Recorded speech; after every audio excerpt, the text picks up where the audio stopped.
各位朋友，大家好。那种仪式感，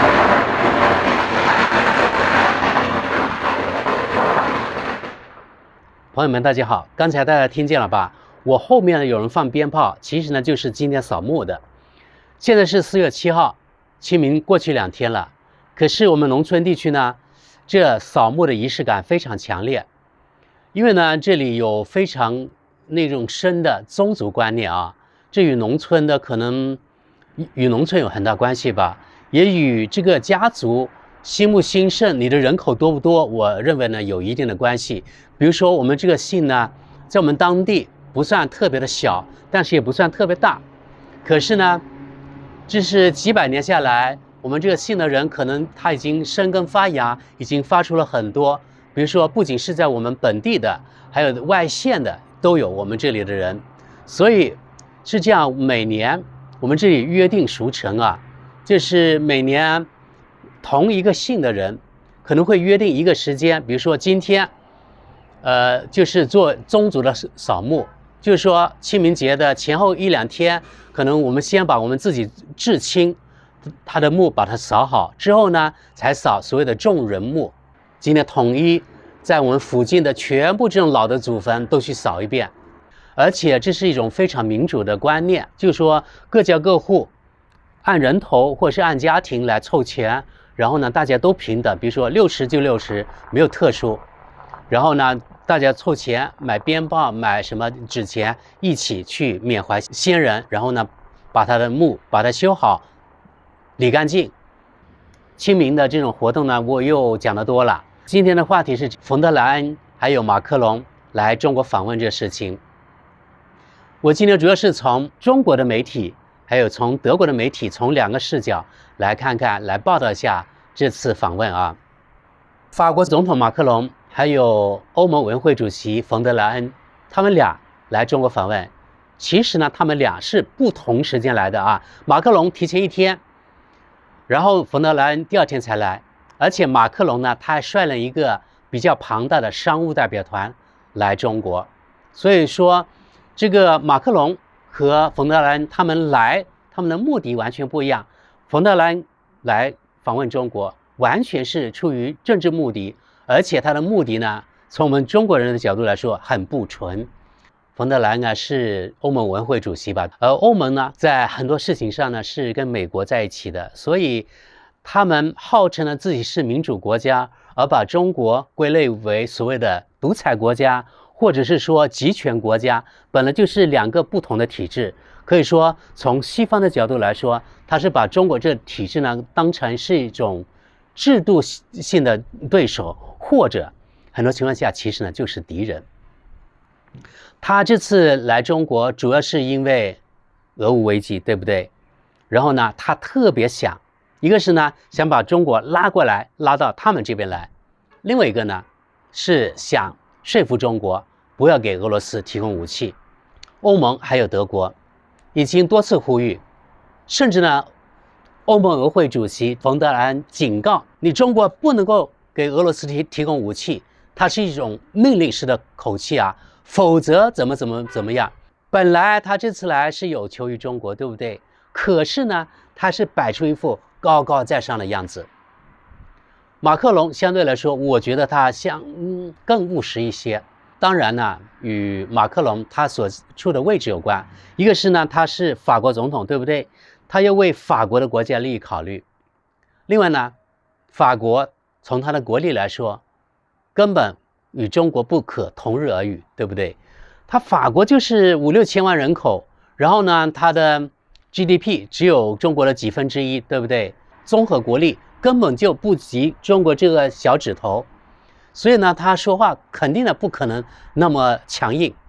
所以他访问是经济考量，主要是经济，然后呢才是俄乌危机。这次他收获其实还不小，中国也很给面子。比如说这次呢中国签订了160架这个采购空中客机的合同。另外呢在天津要开设第2条 A320的组装生产线。这个生产线对空客来说也不是什么高精尖的技术了，因为呢中国既然自己能够生产 C919，而且呢是跟 A320形成是一种竞争的那个飞机的型号，所以中国肯定完全掌握了这些技术，所以当时空客呢才会来中国天津设厂。否则，如果是有所谓的关键的技术的话，空客绝对不会随便在天津设厂的。它在天津设厂啊，它可以扩大它的产能。光是中国的需求，比如说过去的3年就采购了350架，相当于每年大概是110多架、120架左右。另外，我觉得因为中国采购量比较大，所以呢，中国在这方面肯定有话语权。比如说在天津开设这个组装生产线，对不对？可以很多东西在中国采购，创造很多工作位置啊，还有一整套供应链啊，这些都可以留在中国。所以这方面呢，其实对空客来说，还有对中国来说，都是一种双赢的局面。当然，从西方的视角来说，在中国天津这开设生产线，肯定他们会认为，你看中国又偷了空客的技术了。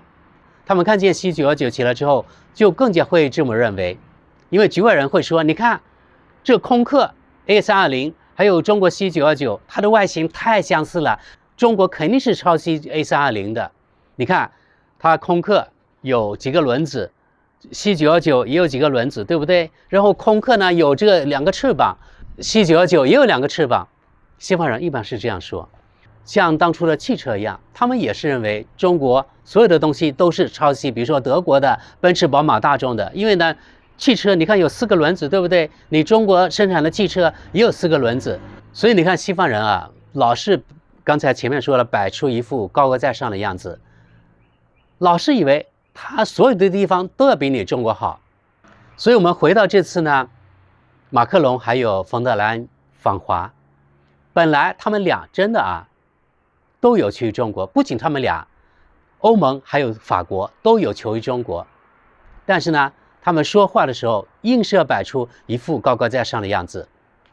从这次安排，我觉得非常有趣。比如说，这次3人会谈是这样啊，一张非常大的圆桌，习主席在中间，从画面来说好像比较高高在上的样子。我不知道是不是我们中国这方面故意这样的，但是我觉得是想给外部，至少我这样解读啊，一个讯息，就是你看男左女右，左边是马克龙，右边是冯德莱恩，他们俩在希尔宫厅。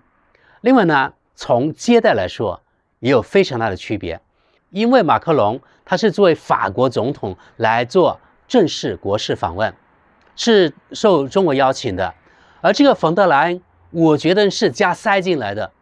据说啊是这样啊，德国媒体说，当时马克龙按预定就是4月上旬来中国进行访问，好像马克龙说：“哎，冯姐，你跟我一起来中国访问吧。”本来可能就是带句嘴，但是呢，人家冯姐就来了，或者是冯姨就来了。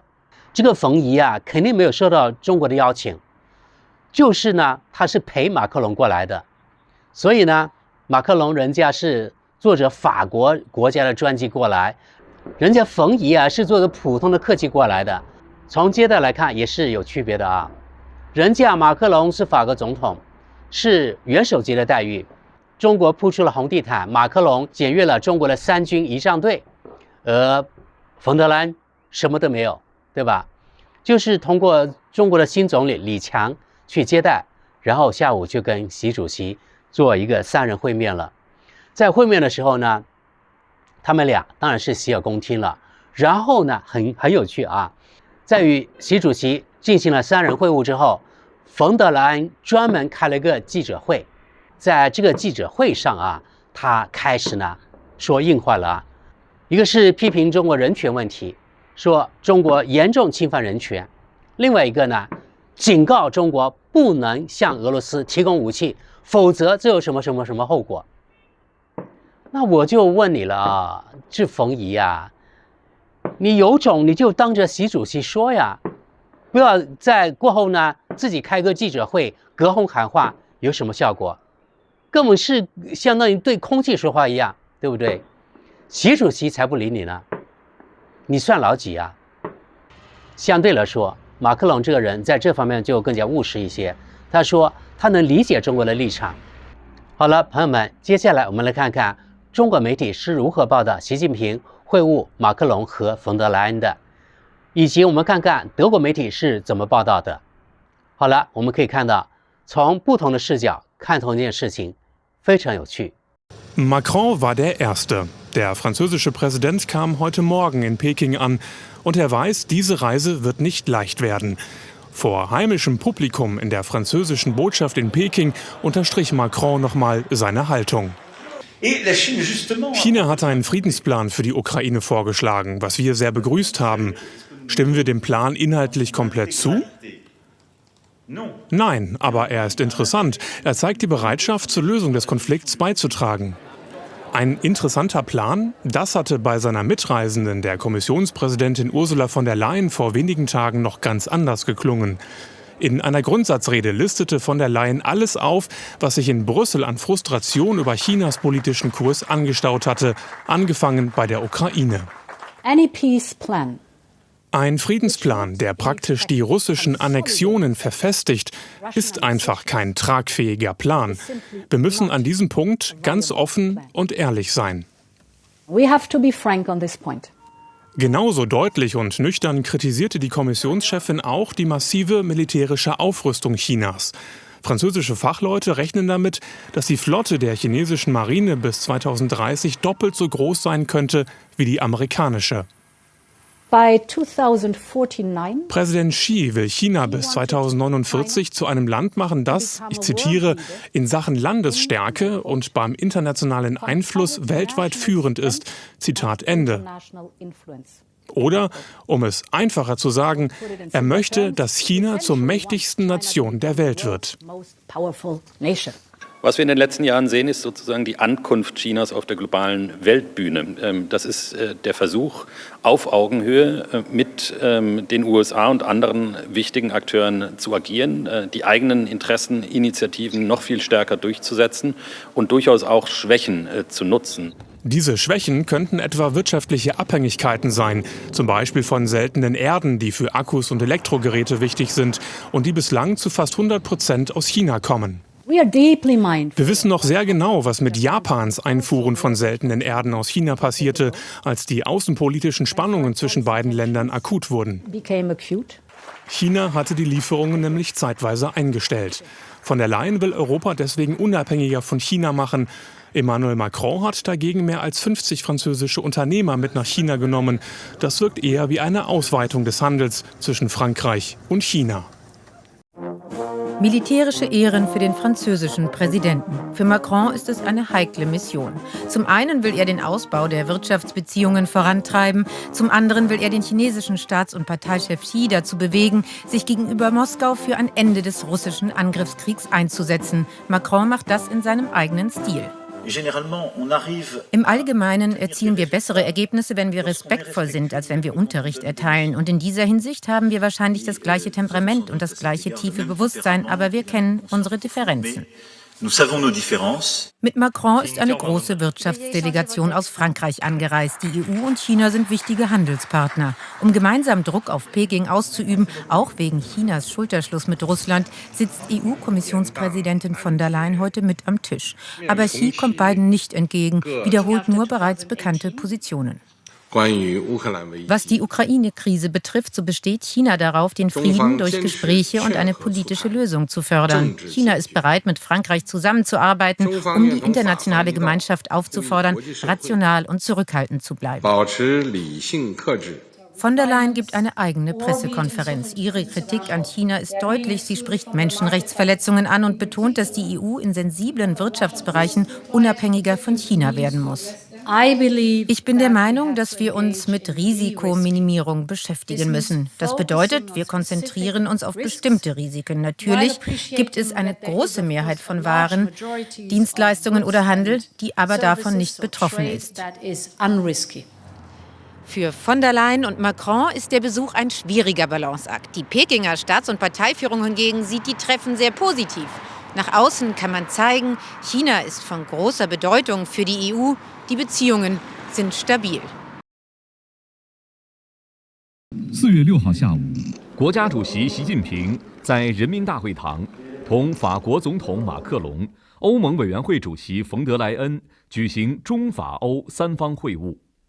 习近平指出，中欧双方有着广泛共同利益，合作大于竞争，共识多于分歧。当前国际形势复杂多变，中欧双方应该坚持相互尊重，增进政治互信，加强对话合作，共同维护世界和平稳定，促进共同发展繁荣，携手应对全球性挑战。今年是中国同欧盟建立全面战略伙伴关系20周年，中方愿同欧方一道，把握好中欧关系发展大方向和主基调，全面重启各层级交往，激活各领域互利合作，为中欧关系发展和世界和平稳定繁荣注入新动力。习近平强调，要增强中欧关系的稳定性，中欧关系不针对、不依附、不受制于第三方。中方始终从战略高度和长远角度看待中欧关系，对欧政策保持稳定性和连续性，希望欧方形成更为独立客观的对华认知，奉行务实积极的对华政策。双方要尊重彼此核心利益和重大关切，通过对话协商聚同化异，要相互尊重彼此发展道路。中国式现代化和欧洲一体化是双方各自着眼未来做出的战略选择，双方要做彼此发展道路上可信可靠的合作伙伴。中国人民为自己找到的符合本国国情的正确发展道路感到自豪，双方应该求同存异，相互包容，相互欣赏，相互借鉴，相互促进。渲染所谓民主对抗威权，挑动新冷战，只会给世界带来分裂和对抗。要维护开放互信的合作环境，中欧要保持双向开放，为对方企业提供公平、非歧视性的营商环境，避免将经贸问题政治化、安全化。双方要构建稳定互信的供应链，对接“一带一路”倡议同欧盟全球门户战略，助力双方经济长期稳定增长。习近平强调，中国始终坚持真正的多边主义，坚持共商共建共享的全球治理观，愿同欧方加强在多边事务中的协调合作，共同维护以联合国为核心的国际体系，以国际法为基础的国际秩序，以联合国宪章宗旨和原则为基础的国际关系基本准则。中欧要共同维护世界稳定和繁荣，反对霸权主义、单边主义，反对脱钩断链。双方要加强宏观经济和金融政策沟通协调，深化绿色伙伴关系，加强绿色金融、环境技术、清洁能源等领域对话和合作。双方要帮助发展中国家共同发展，推动多边机构和金融资本更多参与20国集团缓债倡议，探讨在非洲等地开展三方多方合作。冯德莱恩表示，欧方尊重中国历史和文化，欧中进行坦诚和建设性的对话，保持欧中关系持续发展，对欧洲的和平稳定至关重要。欧中互为重要贸易伙伴，彼此经济高度关联，同中国脱钩不符合欧方利益，不是欧盟的战略选择。欧盟独立自主地决定对华政策。欧方愿同中方重启欧中经贸高层对话，推进欧中经贸关系稳定平衡发展，实现互利共赢。欧方祝贺中方成功举办生物多样性公约第15次缔约方大会，赞赏中方为减少碳排放所作努力，希望同中方加强沟通协调，合作应对全球性挑战，为促进世界和平稳定和发展发挥应有作用。马克龙表示，当今世界充满不确定性，需要欧中双方以相互尊重和坦诚谦逊的态度加强对话交流。双方应共同努力，不掉入脱钩断链的陷阱，开展平等互利合作，共同应对气候变化等紧迫全球性挑战，不断深化欧中全面战略伙伴关系。三位领导人就乌克兰危机交换了意见。冯德莱恩和马克龙介绍了欧方看法，表示中方不是乌克兰危机的制造者，欧方赞赏中方为推动政治解决乌克兰危机所做努力，期待中方发挥更加重要作用，愿同中方合作找到劝和促谈的办法。习近平强调，中国始终根据事情本身的是非曲直，独立自主决定立场。中方在乌克兰问题上的方针归结为一句话，就是劝和促谈。中方敦促各方保持冷静和理智，共同为和谈创造条件。